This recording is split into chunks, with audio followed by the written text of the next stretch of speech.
and welcome to this week's episode of Vimmunity. This is the last interview in our summer series, so thanks everybody for tuning in. For those of you who don't know me, my name is Nicole Frankel, and I am the flutist in Ensemble Vim. So this week's episode is going to be a little bit different from past weeks in that it's a little more personal, as I am interviewing somebody who's pretty close to me. And this person is a member of the high-risk community during the COVID-19 pandemic, and that person is my mother, Robin Frankel. Hi, Mom. Hi. Thank you for talking to me virtually today. So I am located in Atlanta, which is where Ensemble Vim is based, and my mother, Robin, is in South Florida. So, Mom, can you tell us why you're considered to be part of the high-risk population? In October of 2019, last year, I had a double lung transplant, and I'm on immunosuppressives, which definitely makes you more susceptible to any kind of illnesses, viruses, etc. And why did you have a lung transplant? I had a condition called pulmonary hypertension, which has to do with high pressure in the lungs, blood pressure. It will cause heart failure, and so the lungs have to be replaced in order for the heart to return to normal. Now, you had this procedure on October 6th of 2019. And that's kind of a special date and a little bit of a serendipitous date with this chamber ensemble, actually, because 2019 to 2020 is our very first season as an ensemble. And so we were kind of working towards our first event to introduce Ensemble Vim to the Atlanta community. And that was our launch party, which was a salon-style concert that took place in the home of one of our musicians and was free and open to the community. And that was scheduled for October 6th. So the launch party was a huge success. You can see some videos from that on our website. But I was not there. I was with my mom because she just so happened to receive lungs on that exact date, which is super crazy. Now, after the transplant, you were placed on a ventilator, which is the same kind of ventilator that COVID-19 patients are on. Can you talk a little bit about what that was like? When you're on a ventilator, you don't remember a lot. They keep you heavily sedated so that you won't fight with the tubes or pull anything out that's not supposed to be pulled out. It is an overwhelming and kind of scary feeling because you constantly wake up and you find you're struggling for air and there's something in your throat. You can't breathe, you can't talk, you're very drugged. So it's very disorienting. Really unpleasant. Yes, I remember. So most of the time she was sedated, but occasionally she would wake up and panic because she felt like she couldn't breathe because there was a tube down her throat that was breathing for her. I remember playing for you some recordings, and the music definitely helped to calm you down. That was the only thing really that worked to calm you down. I don't know if you remember that or not. Yes. Actually, that's one of the few memories that I have from being on the vent. And as soon as you would play these very familiar songs of you playing the flute, I would calm right down because I would recognize your sound anywhere. And plus you would hold my hand. So there was that, but concentrating on the music was very soothing and very reassuring, and it gave me some place to put my thoughts besides, oh my God, I can't breathe. It became more like, oh, I know this piece, or this is one of my favorites. And it was very, very calming. That's super flattering, and it just goes to show the power of music, really, because they say that music is stored and musical memories are stored in a different part of your brain from other memories. And so even if you're really sedated with a vent in your throat, or if people who are suffering from memory loss and things like that, they can often like still recognize a tune. So it just goes to show also the importance of music therapy too for those who are in hospitals. So I have to ask, how are you doing now? It's been almost 9-10 months since your procedure. How are you feeling? 9 months, yeah. I'm doing well and still working hard on doing everything that the doctors tell me to do. It's a journey, and it continues on and on. There's always bumps in the road with transplant. You don't just wake up and go out and climb Mount Everest and do all the things you thought that you would do when you're done. It's, you know, it's about a year or so recovery time till you start feeling more normal. And that's if you don't have any bumps in the road. But a lot of people do. There's rejection, pneumonia, stuff like that. So you just have to, you know, keep wading your way through them. And during this, I mean, I don't know, it's really crazy timing. Obviously, we were extremely lucky that you received the gift of organ donation. But such crazy timing that you happen to have a lung transplant right before a respiratory pandemic overtook the world. So what are you doing to stay safe during these times? Are you self-isolating? I don't go anywhere. Pretty much, I don't go anywhere. It's kind of a shame because I was looking forward to going out and seeing friends, things I haven't done since last summer when I got really sick. And I thought, you know, at least to be able to go to a store, whatever, go out to dinner. No. we don't do anything. We're just staying home. Do you get your groceries delivered? We get groceries delivered. We do virtual doctor appointments if possible. And I have my pharmacy deliver all of my medications. So the only time I really go out is to go back to the hospital in Orlando for my monthly checkups. Yeah. And that's especially important because here in the Southeast, Florida and Georgia, not everyone is being so careful with their mask wearing. So I have to also ask you, what does it feel like to see people out and about without masks on? How do you feel about that as somebody who is high risk for catching this virus? A lot of people feel very angry and, you know, say it's a very selfish thing to do because these people are going to expose their parents or grandparents or children. They may be young and healthy or whatever, but they are going to carry it around with them. I don't feel angry. I kind of feel sorry for them because they may become very ill. They may infect a family member and feel tremendous guilt. And so their denial of what they could do, they should regard themselves as a weapon. Once they come down with it, you know, they can go out and destroy other people's lives in their family. So they're just kind of ignorant, and denial is something everybody has. It's just not a great thing to indulge in during a pandemic. Mm-hmm. So you think people are not wearing masks because they're in denial about the seriousness of COVID-19? Absolutely. They don't want it to be what it is. Who does? And yet not wearing a mask will unfortunately not change the facts, right? Right. Well, thank you so much for sharing a little bit about your story through the craziness of this lung transplant. It's really something quite rare and quite special that not many people know about. So thanks for being open to sharing that with us. And I'm going to kind of transition a little bit here. So Robin is a licensed mental health counselor, and actually both of my parents are psychologists. So I was pretty lucky to grow up in a household where I could learn a little bit about human nature. Do you have any advice for musicians such as myself or others who have lost a tremendous amount of work due to the pandemic? Okay, I would expect everybody's anxiety level to be quite high, especially in the arts, since, as you know, the dollars for the arts are the first thing to go.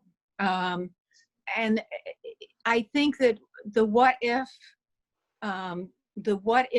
situation where you can just find yourself living in what if this and what if that and what if I don't, and that's where anxiety comes from, is projecting into the future, which you really cannot control, never could control. You weren't in control before the pandemic.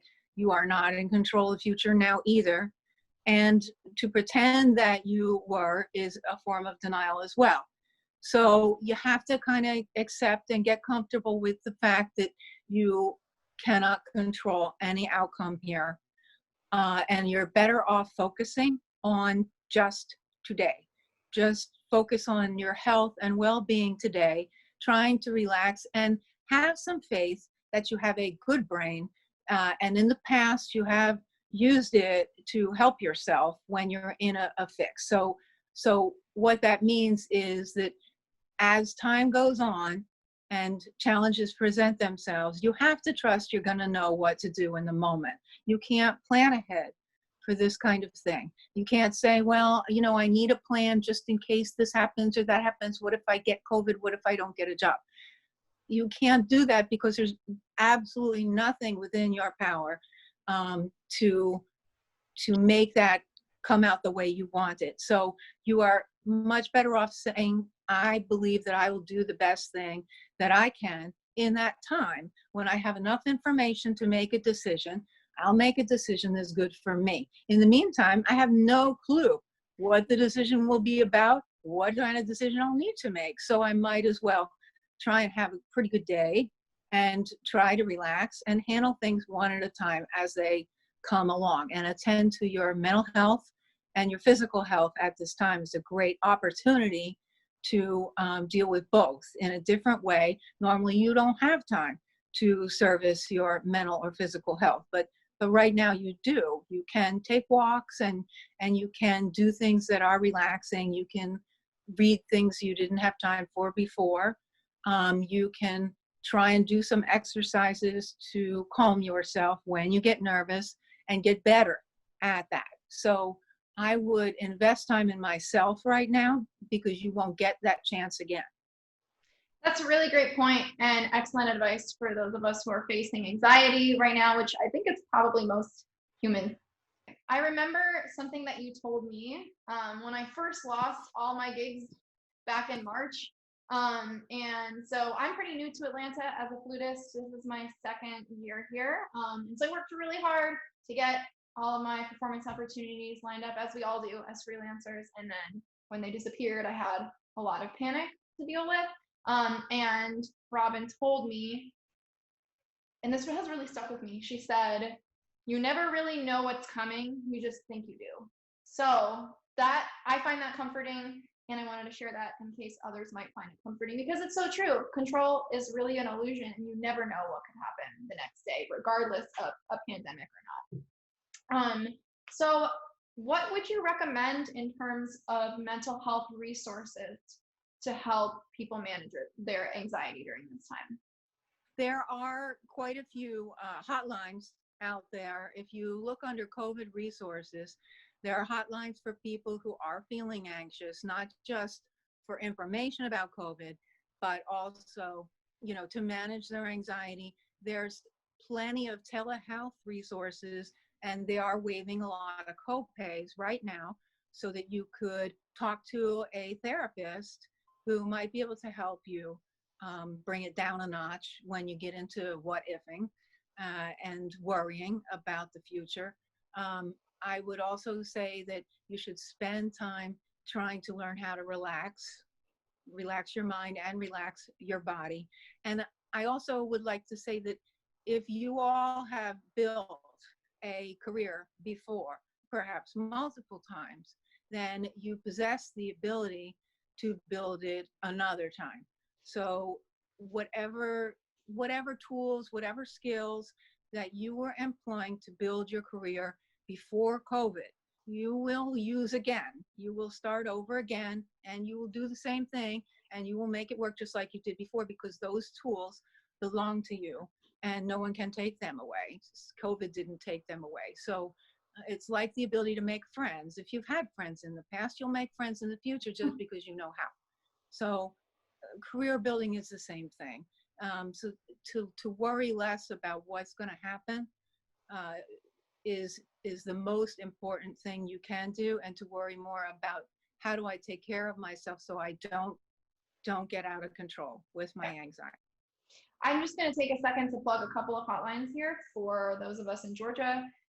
You can go to georgia.gov, and there is a number there for a COVID-19 emotional support line. And then additionally, if you go to NAMIGA.org, that's the National Alliance on Mental Illness, and there's a number of support groups listed there as well. And you make an excellent point about the fact that a lot of insurance companies are covering telehealth sessions with psychologists right now. So thank you for that. I was actually wondering if you would be willing to perhaps lead us through a breathing exercise. I know musicians often do breathing exercises to calm ourselves, focus before an audition or a performance or something like that, but I think our general audience could benefit from maybe like an abbreviated version of what you might do in therapy. One thing that there's two ways to approach anxiety and stress. One is by vigorous exercise. If you run up and down stairs or you go outside, you run around the block, you're not going to be anxious anymore. It'll just wipe it out, because it's consistent with the panic your body is feeling. Being out of breath and having your heart beat fast from exercise is consistent with the same feeling you get when you're anxious. And so it makes sense to your body and it will calm down. That is the very best way to approach it. The second way would be by trying to relax. When you're in a sitting position, to try and control your breathing, first of all, to start slowing down your breathing, close your eyes, slow down your breathing, and work your way from the top of your head and relax all of the muscles in your scalp and your forehead, and work your way down to your eyes, your cheeks. Let everything go loose and limp, your jaw, your neck. All these areas take a lot of stress. So try to relax everything in your head, your neck. Drop your shoulders. Drop your shoulders. You don't need them to be up around your neck. So drop your shoulders, relax your neck and your throat, and pay attention to your chest. Make sure you're breathing from your abdomen, as you musicians all do. Diaphragmatic breathing is very, very good for relaxation. So relax your back, your shoulders, your hands lie limply in your lap. Let all the muscles go in your back and down the back of your legs, and let your feet rest flat on the floor. Let all the muscles of your body go loose and limp, and let your breathing slow down. You want to achieve the feeling you get just as you're about to drift off at night and you're kind of floating. And that is the optimal place to be to reduce your stress. So that's very, very abbreviated. That should take you a good half hour or so. But that's a general explanation. I already feel better. I think I'm ready for a nap, actually. So thank you, Mom. I think that a power relaxation thing is just to relax your face. Yep. If you can relax your face, you've won half the battle. And it's really good before you go to sleep at night to just, let everything go like this, relax your face, and you can go to sleep much quicker. All right. Good for wrinkles, probably. Yes. It's true. When I feel anxious, I notice my forehead gets all wrinkled up, and then I feel a lot better if I can just relax the muscles in my face. So try and check your face out a couple of times a day and just think, am I all scrunched up, or can I relax my facial muscles? Mm-hmm. It's probably pretty important for musicians too. I don't think you want all your facial muscles to be occupied with stress and tension when they're really supposed to be doing other work. All right. Well, thank you so much for leading us through that exercise, talking to us about mental health in the time of COVID-19, as well as your personal story and your personal journey, having this transplant, and now kind of being part of this new weird environment and how to navigate that, and what it's like for other people in the community who have had a similar experience of being immunosuppressed and having to deal with all of these stressors. Really appreciate you taking the time to talk to me today. And for those of us, Thank you. thank you. And for those of us who are listening, if you feel inspired by this video, I encourage you to donate to the organization that we are spotlighting this week, which is Feed the Front Lines Georgia. The real heroes of COVID-19 are our healthcare workers who are putting themselves at risk every single day to help keep people like my mom safe and out of harm's way. So this organization, if you donate to them, they provide meals from local restaurants and they have them delivered to hospitals and whatnot to make sure that our healthcare professionals are fed. All right, Mom, thank you again. Thank you. Have a good day. Stay Bye. safe. Bye.